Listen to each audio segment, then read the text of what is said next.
يا جماعه النهارده هنجرب ايس كريم بوستاشيو. دبي. هو دبي بوستاشيو. طبعا احنا قعدنا ندور عليه يلا. كتير جدا. يلا ايه بس. لقيناه بالصدفه في الكشك اصلا. وبعدين لقيناه صدفه في الكشك. وبعدين اكتشفنا ان هو ب 15 جنيه يا جماعه، مش غالي. عارفين الناس بتبقى مبسوطين عليه ازاي. هنشوفه ونفتحه. الاستاذه تفتحه لنا نشوف. يا رب ما يقعش منها زي المره اللي فاتت. ناكله مع القرف. شوف على كده شويه.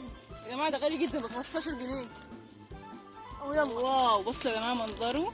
مش منظره عادي. طبعا نوره مش الاول عشان هي عيانه.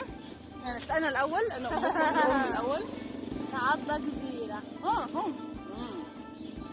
حاجه ان هي حلوه والله.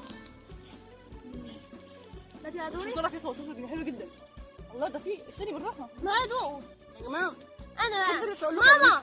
وطي صوتك. أنا عايزة ده تصدقوا في كنافه. في شويه كنافه. ماما انا عايزه ادوق. خلاص كفايه باقي